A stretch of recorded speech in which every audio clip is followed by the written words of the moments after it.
After months of negotiations, the U.S. and Iran are at a deadlock over removing Iran's Revolutionary Guard Corps from the Foreign Terrorist Organization list.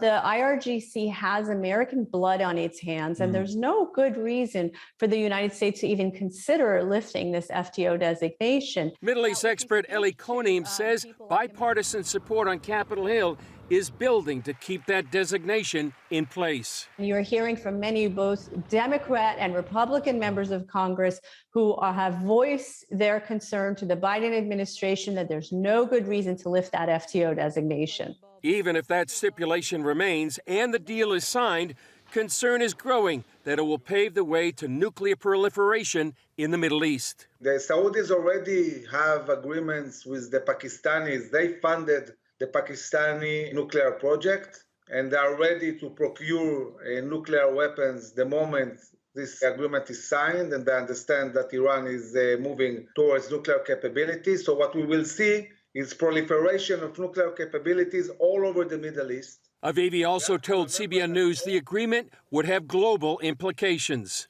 This is not talking about threat in the Middle East. This is a whole new globe. It's a whole new world. It's a threat for humanity. And therefore, I cannot understand why the European Union and this current US government is pushing towards enabling this vicious regime who calls America the big Satan and calls Israel the little Satan. Let them have nuclear capabilities. As it stands, the nuclear agreement also promises sanctions relief that would release nearly $100 billion to the Iranian regime.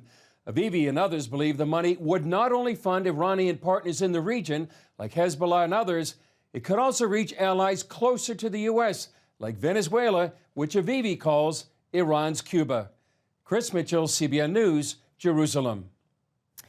And we just saw her in Chris's piece. Middle East expert Ellie Cohanim joins us now for more. Ellie, Israel's Defense Minister Benny Gantz warned that Iran is just weeks away from building a nuclear bomb. The UN watchdog IAEA estimates its stockpile of enriched uranium, which is required to build a nuclear bomb, is 18 times the limit of that which was imposed by the 2015 deal. Ellie, your thoughts there?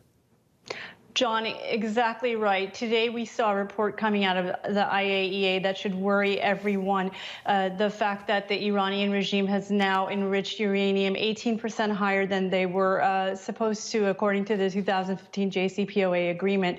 And the reality is that since this regime came to power in 1979, they've been singularly focused on developing their nuclear capability.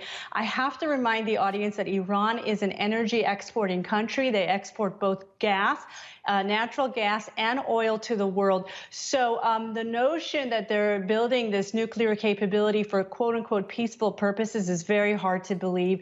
And as your guest, the Israeli general, just pointed out, it's hard to fathom why the Biden administration is continuing down this path. We've seen that they've engaged in the Vienna talks now for almost 16 months with zero results. And at the same time, Iran is proceeding at a tremendous pace, both their nuclear development as well as their ballistic missile development. And it is leaving all of us, the entire world community, in danger. Ellie, how likely is it that a new nuclear deal could be negotiated? Do you think they'll be able to move past the sticking point of designating the Iran Revolutionary Guard as a terror organization? We heard a report that President Biden is refusing to lift the FTO designation, and all credit to him if that's exactly true. But the fact is that the Iran deal is very generous to the regime. It will give them billions of dollars in sanctions relief, and we know their track record. They do fund their terror proxies all across the Middle East, North Africa, also in Latin America, right at the doorstep of the United States. So it's a very dangerous deal, and unfortunately, I don't think we can rule out the possibility that something could come together at the last minute, because we know that the Biden administration is very bonded to this deal. It's almost like a religious fervor that they have, that they want to go back into the JCPOA, no matter what the voice of reason would be. So again, I don't know that we can rule it out, but if we were to be reasonable in the United States, we should be looking at a plan B right about now. Ellie, inside Iran, as you well know, a new wave of protests against the Islamic government over spiking food prices has shaken the country. Prices soaring a reported 300%. Ellie, how much does the domestic uproar threaten to undermine the ability of Iran's leaders to seal a nuclear deal? I don't think, John, that it undermines the regime's ability to seal a deal with the U.S. and the European powers, only because, again, it seems that our government and the Europeans are very dead set on trying to close this deal no matter what it takes. However, if our administration were curious to see the legitimacy of the regime, they would see that these protests are spreading all across the country. The Iranian people are out on the streets protesting at the risk of their own lives. There is a history before where the regime used live ammunition killing protesters on the street.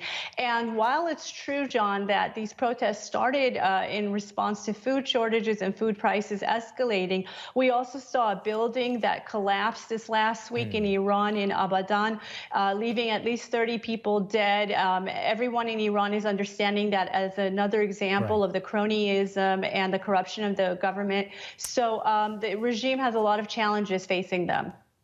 All right, Ellie Cohanim, former U.S. Deputy Envoy to combat anti-Semitism, thank you so much for being with us today. Great to be with you.